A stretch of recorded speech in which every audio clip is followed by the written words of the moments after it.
Well, here we are sitting in our Zooming radio studios for radio entrepreneurs.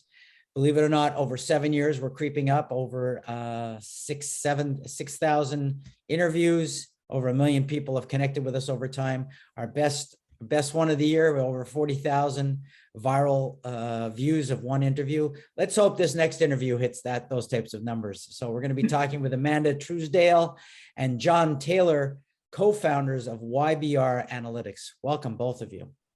Thank you. Good morning. Thanks for having us. Thank you. I'm very interested in analytics. And it's an ever-changing world. So tell us about YBR. Oh boy, where to start? John, do you want to take it or me? Go for it. Okay. So John and I go way back. Without sharing all the history, we've been friends for a long time. We both have a passion for analytics, automation. We do a number of different areas. Primarily, we do a lot of stats and programming, but our backgrounds are pretty diverse, and we think we bring to the table to many clients different things. But the commonality is the analytics. So it's the automation. We try to look at processes and make them faster, better, automate, and basically see where we can add value. By training, we're both statisticians. We had a bit of a diverging path, and then we came together in July of this year to form YBR Analytics. John, I could go on forever, so maybe I'll just start with that and maybe ask you to add more. Yes, please. I was going to say, I think something that we tell our team quite often, so we have some programmers that work for us, and we feel that we can deliver high quality, faster, more efficiently with fewer resources. So as Amanda said, automation is something that I myself am really passionate about. We enjoy being able to solve many of the same problems with fewer programs or with less effort. And so that's something that really drives what we do. But the stats is what got us both started, the statistics. So again, I'm trying to make this as practical as possible. I'm starting to understand what you do. I understand the analytics and statistical analytics, but who are you doing it for, and what are they asking you to do in what particular context? Sure. So, I was going to say, many of our clients tend to be in the biotech and pharmaceutical industry. So we do a lot of work in clinical trials. Amanda, what were you going to say? yeah, I was just going to say, what we do is not necessarily industry specific, but because of our backgrounds, we've both spent 20 years in the pharma clinical trial space. So that is where most of our network and where our clients are and where we bring the most experience.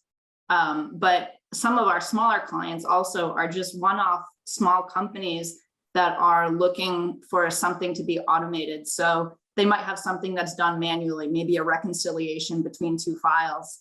And it's small, but they're doing it, and it might take somebody, 4 hours every week to do this task. And so what we help do is come in, just look at what they're doing and come up with, we use SaaS primarily, but there are other softwares as well. And we will help automate that task to make, what would be, say, a 4-hour task, for example, turn into, a half an hour. And it's more accurate because it's being done in a smarter way. Right. Now you say you just came together in the last year. Why don't you give me some of the background of the two of you, and then how you came together? And is this your first entrepreneurial venture? I just bundled up a few questions. Yeah, so like Amanda said, we became friends at Boston University 20 years ago when we were students. And, we both graduated with degrees in statistics. I'm already blanking on the question. What was the question again? How did we come together? Right. So it starts there. But we just launched the company in July. So it's only been 4 months, which to us is crazy because we've spent our entire careers doing this type of work. And so we often say to each other, we can't believe it's only been 4 months. But we spent at least a year really kind of thinking about, what if we were to do this? How would we do it? What would it take? What would we need to do? And so even though it's been 4 months of the company actually existing, we've been thinking about it for much longer. Yeah, Amanda, your perspective? Yeah, I know John sometimes will always say, like, we historically, you know, over 20-year period, kind of make little jokes like we should start our own company, right? Like something that some companies doing, like we're like, yeah, that's, you know, that's not good. Like we should start our own company. We're better, right? But it was always kind of a false promise, up until a point where at some point we just kind of looked at each other and was like, let's do this. Like now's the time, like we can do this. So yeah, it's both of our first ventures. And we also feel like where we're similar, not even just in our education, but in our backgrounds. Both of our families very much encouraged us in kind of humble beginnings, if you will. So from that more, you know, what's the right word, cultural standpoint, I guess, you know, we feel aligned that way. And what we're coming together to do is more than just, you know, start a business and make money. It's like, let's add value, let's do right by our employees, let's, you know, grow in a very concerted way and do it smart, so that everything we do, we can feel proud of. And, you know, I like to say, like at the end of the night, like I can put my head on the pillow and I can sleep and everything feels great about what we're doing. So like I said, we've known each other for 20 years through school. And then really we reconnected probably in the last like 5 years or so, because we were at a joint company together and more working together again. And then, like John said, in the past year, really more finally being like, let's do this. So here we are. Do either or both of you have entrepreneurial backgrounds in your lives or prior experiences? I have Not not. really. My husband owns a company, but you know, I've never worked there. His family and my family has a little bit, but not to this extent. But in 2009 or so, I got my MBA and just enjoyed that program. So in some ways, like I don't feel like I learned as much in terms of hands-on, but I think the mindset was there, and it definitely helped encourage me over the years in these moments where John and I would say, let's start a company. And then finally coming to a point of saying, yeah, we can do this. We can do this. All that you expected being an entrepreneur, or? Sometimes.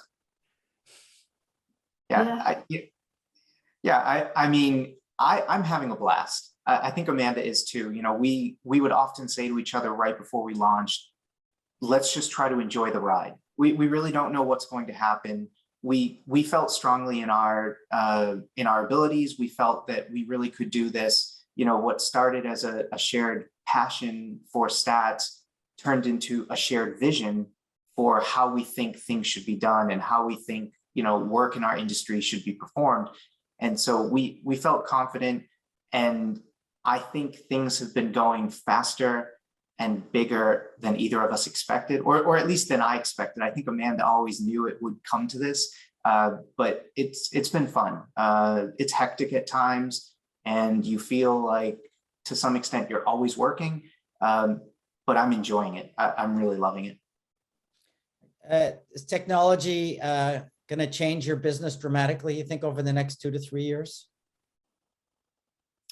2 to 3 years, I don't think too much. We're remote, maybe we should say too, virtual. So I'm in Rhode Island, John's in Florida, and our two employees are actually in Canada. And we're growing. So we're virtual. I mean, obviously technology, you know, we use Zoom, you know, COVID helped, of course, a lot of that, but we were, you know, we've started virtual. So from that standpoint, you know, we're good. We have good systems, technology, and processes for internal things. And in terms of technology, of what we actually use, as I mentioned, we use SaaS. It's very much industry standard for submitting applications to the FDA. And I don't see that's changing. If anything, there's probably more technologies coming into play, in particular with some of the analytics and review of data But I don't see SaaS going away anytime soon. If anything, the technology is probably more additive. We've been speaking with Amanda Truesdale and John Taylor, co-founders of YBR Analytics. Amanda and John, if someone wants to learn more about YBR, how would they find the company? Well, this is funny. So we don't have a website yet. That was one of our goals for this year, but because our work took off pretty well, we haven't actually found the need. So we are on LinkedIn.